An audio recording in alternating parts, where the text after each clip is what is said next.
What's up? Welcome back, everyone. It's another Sunday. We're Trist and Kez. This is Frank, and Murphy's up there sleeping as usual. And we travel in our 1989 Talbot Express. Oh, Gertie. This week we thought we would talk to you guys about slow travel. Now, I don't know if you know much about slow travel. I think it used to be called mindful travelling, also used to be called low impact travel. Because it has many sort of different ways that you can step into slow travel. What is slow travel, you may ask? Kind of is what it says on the tin, isn't it? You just slowly travel. And why is this relevant to the van life community? Because if you're like us, you might get sucked into the little, I don't know what it's like, the blueprint of van life sort of thing, where you see constantly people on the go travelling. That's the beautiful thing when your home has wheels. It can move all of the time, which kind of then pushes you into moving all of the time, which means not only are you constantly on the go without any sort of downtime, you're also missing so much because you go by the more touristy landmarks of things you should see, but because you don't give yourself enough time to actually immerse yourself and be in the area, you miss out on so much. So that's why for us, we haven't even done our full first year living in a van yet, have we? Yeah, just short of it, haven't we? Just a month and a short, half. month and a half short. And I would say it took us a good 8 months to realise we needed to slow down. Anyone else, let us know in the comments if you're the same. But it's almost like yourself catches up with you. So you're constantly moving. You do get a bit tired, but you just, you keep going because what an awesome life this is to live, until you do get to a point where you go, oh my God, we haven't stopped. Not that we're complaining. Yeah. But there's no time to let yourself catch up with what you're absorbing and what you're seeing and what you're experiencing. So we decided to slow everything right down, which not only has incredible benefits for, as we said, being able to immerse yourself in the area you're based, it also means you can set up camp a lot easier. Seem to have a few more hours in the day. All the time you would have spent moving on and travelling, we've got a certain little summer setup, which I think we're going to share with them all next week. Yeah. Share with you guys next week. Gertie's had an extension.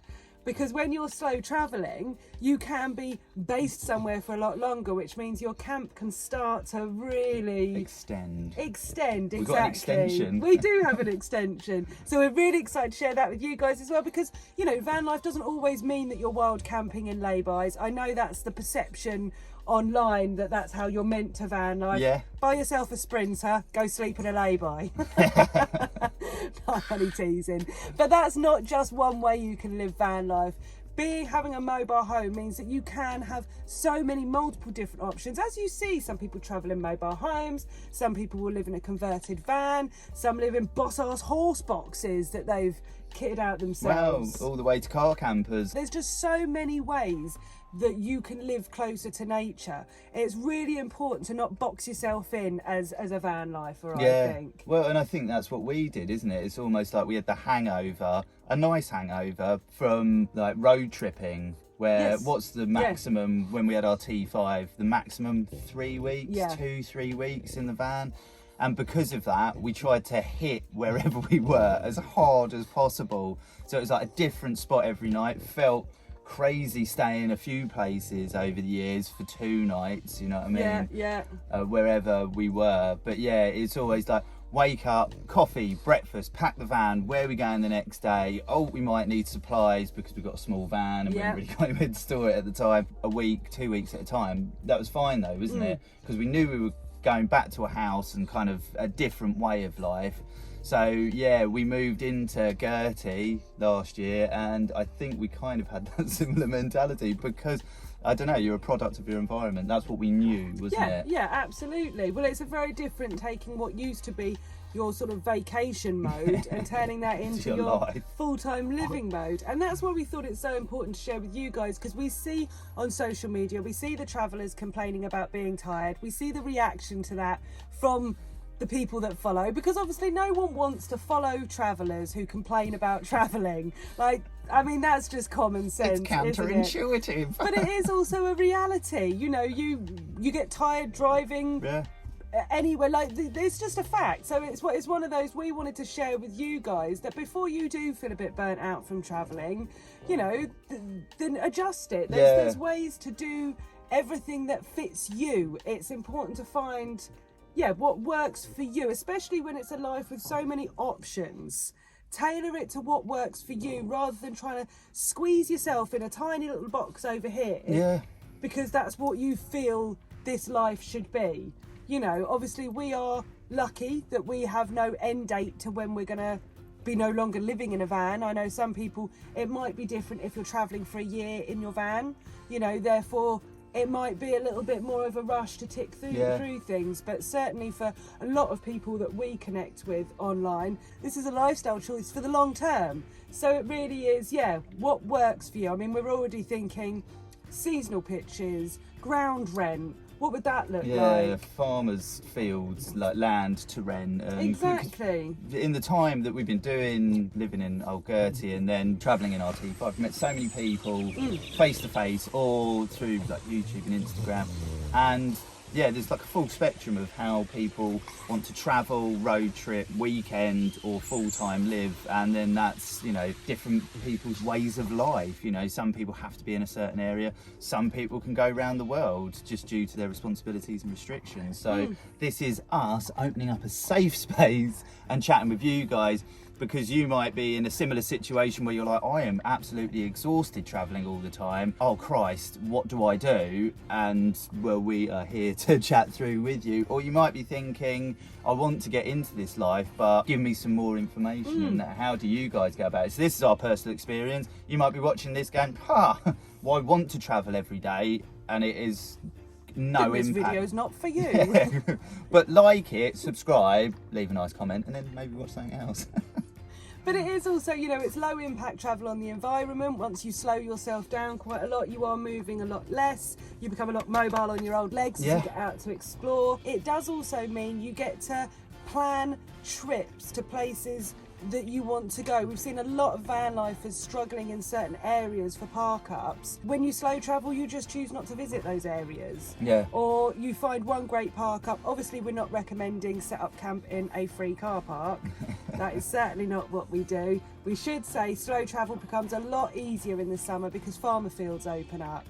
And like a multitude of different cost camping, we should say, isn't it? Yes, so if you are thinking about implementing slow travel, spring and summer would be the best time to do that, because there is a plethora of low cost campsites that you can stay at. Yeah, I mean, when it's £10 a night, you think that's not much if you want to stay there for a few weeks. Well, yeah, and especially some of the places we've stayed, because it's more than a field, isn't it? Like exactly. this, you know, we can start exploring an area, get out walking more. We'd like to get bikes involved in our travels, so we can kind of make it a bit further. Well, yeah, and anyone who followed or follows along or saw last week's video, you know that we've just had 3 weeks on a beachside camping spot, direct access to the beach, and we've spent that surfing for 3 weeks. So that's what slow travel allows you to do. You find absolute gems, and then you can just be there for a bit. You don't have to keep moving on, because, you know, it is stressful wild camping sometimes. It can be, certainly certain areas. It slows everything down, doesn't it? Time gets consumed very quickly travelling every day,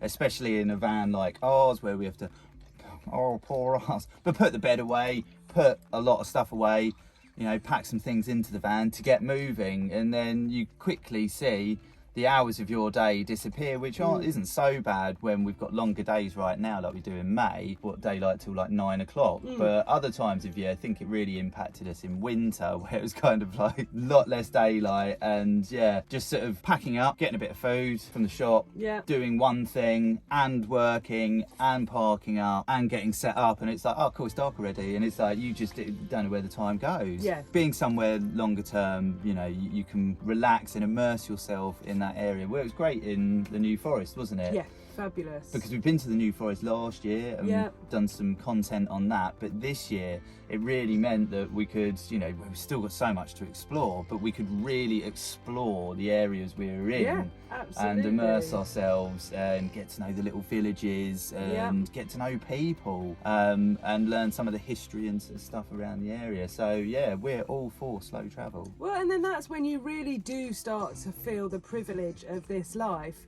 when you actually get to live in all of these different locations rather than just visiting.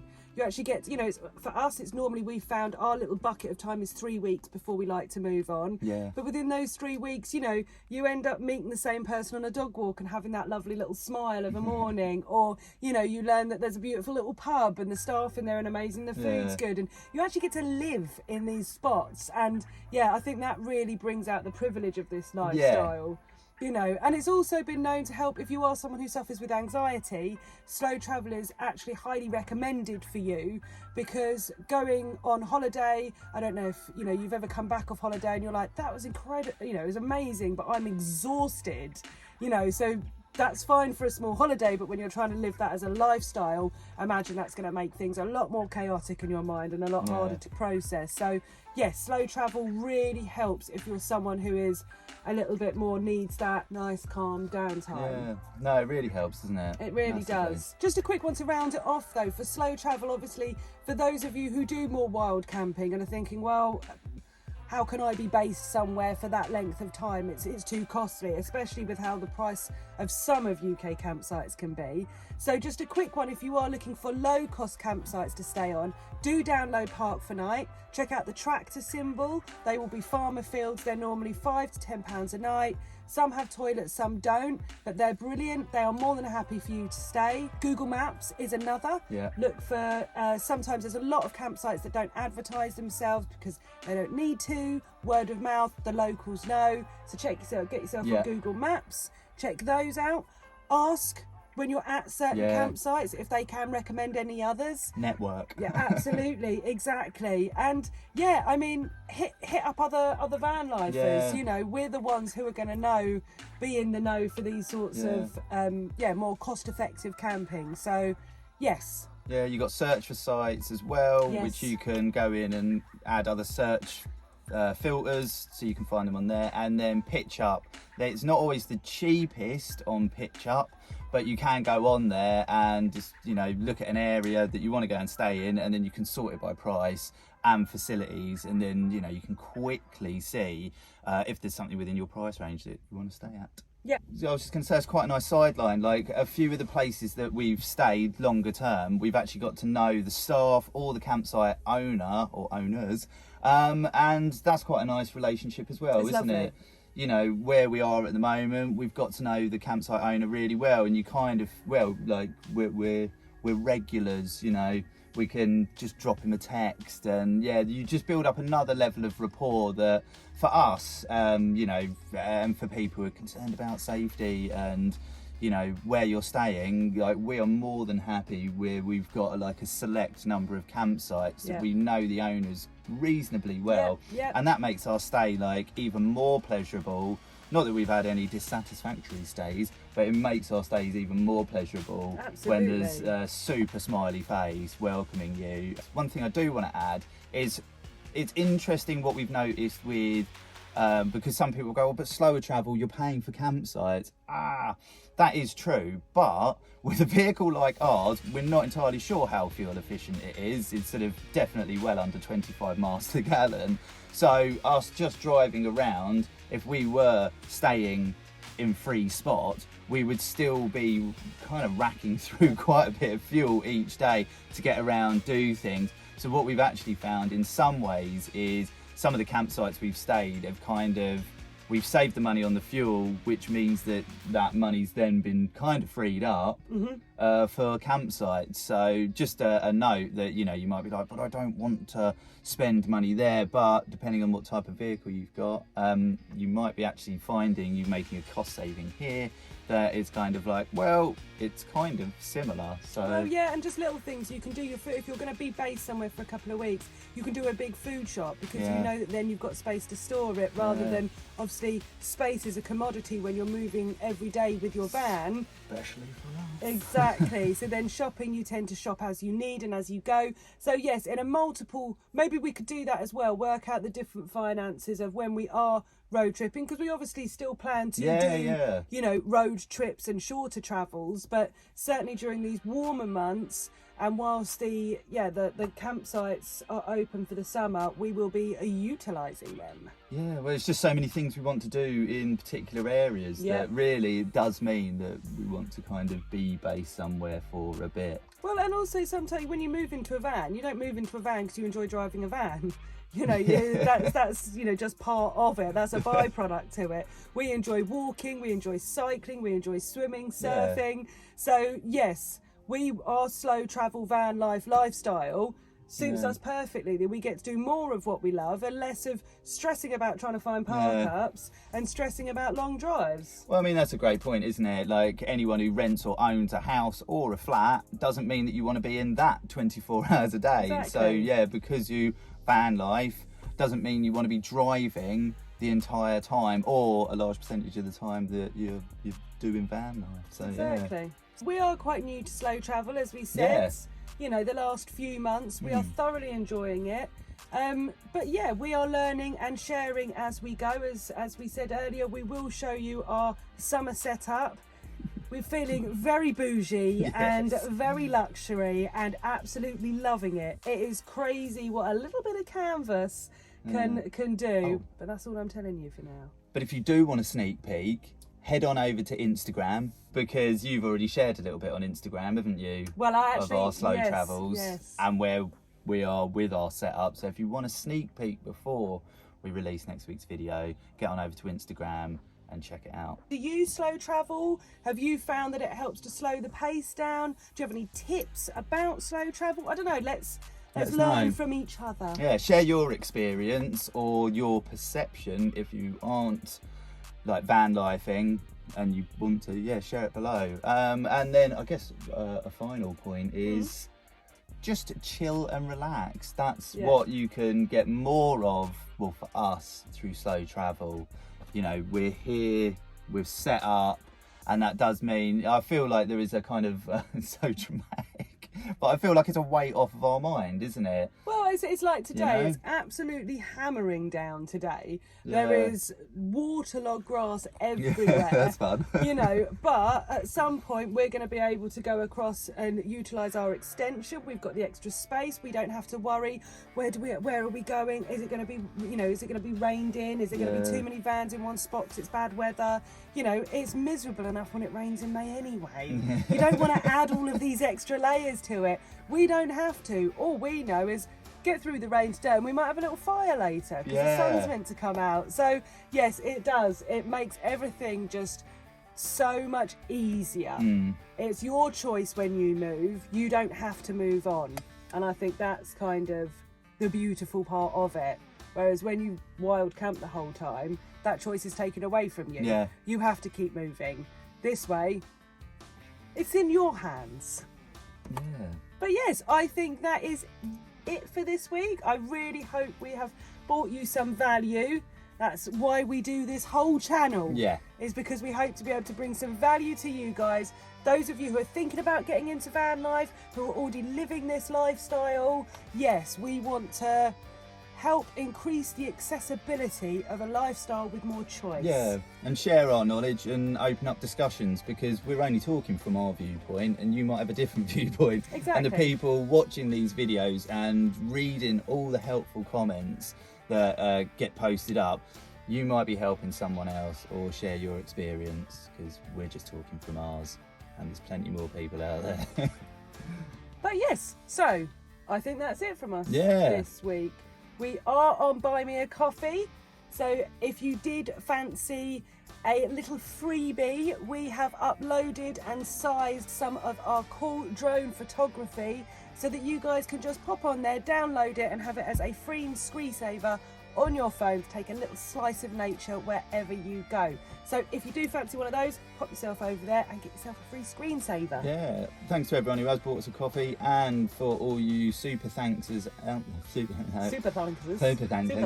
thanks to all the super thankers out there. We really appreciate your support. I don't think you should say super thankers. Yeah, it's a little close to It's a little bit rhymey. But yeah, thanks for all the support on the channel, everyone who likes, comments, subscribes. Looks like only 40% of the people that watch our videos are subscribed, so please take a second now and just subscribe to our channel. That would be awesome.